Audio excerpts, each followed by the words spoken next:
CT scan ప్రపంచంలో 1976లో స్థాపితమైతే AIIMS ఢిల్లీలో 78లో వచ్చింది. సర్ప్రైజింగ్గా ఏమిటంటే ఇది ఇంగ్లాండ్లో జరిగింది. ఎట్లా ఆవిష్కరణ విచిత్రంగా జరిగినట్టుంది కదా సార్? చాలా విచిత్రం అది. ఆయన నిజంగా ఏమిటంటే is not a doctor, is not an engineer also, qualified engineer కూడా కాదు. హౌన్స్ఫీల్డ్ అని. ఈ హౌన్స్ఫీల్డ్ గారు ఒక ఎలక్ట్రానిక్స్ మ్యూజికల్స్ ఇండస్ట్రీస్ అని ఒక కంపెనీలో పనిచేసేవాడండి. ఎందుకు ఆ 3D ఇమేజెస్ ని, అంటే ఒక ఇమేజ్ ని 3 డైరెక్షన్ లో చూడడం అనేది ఆయనకి ఆ విజన్ వచ్చింది. వచ్చి ఇంకా ఫిజిసిస్ట్ ఈయన కలిసి దానికి ఇంకా పనిచేయడం. కొన్నాళ్ళ తర్వాత ఈ సిటీ స్కాన్ ఆవిష్కరణ జరిగింది. సిటీ స్కాన్ ఆవిష్కరణ అయితే జరిగింది.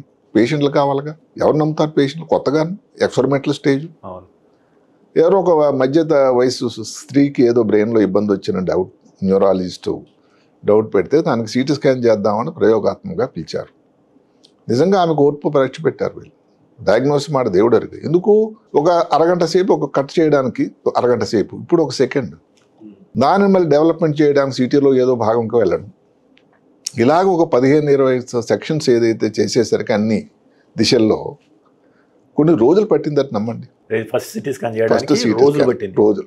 ఎన్ని కట్స్ ఇప్పుడు ఎప్పుడులాగా 15-20 కావు, 124, ఇంకా 62, 124, ఇన్ని కట్స్ వచ్చాయి. అంటే ఏమిటి ఈ కట్స్ అన్నది? ఎందుకు అందరికి తెలియాల్సింది ఏమిటంటే స్లైస్ ఆంగ్లంలో.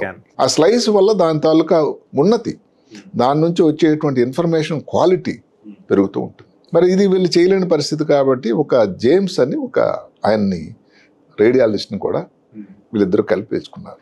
ఏదైతే మేము నోబెల్ ప్రైజ్ వచ్చిందో హౌన్స్ఫీల్డ్ గారు వచ్చింది, కానీ ఈ డాక్టర్ గారికి రాలేదు. మళ్ళీ హౌన్స్ఫీల్డ్ గారు డాక్టర్ కాడు, ఇంజనీర్ కాదు అనుకున్నా వచ్చిన నోబెల్ ప్రైజ్ మెడిసిన్లో వచ్చింది. మీరు తీసుకునే అదే మందులు, అదే నాణ్యమైన మందులు మెడ్ ప్లస్ బ్రాండ్స్ పై సగం ధరకే.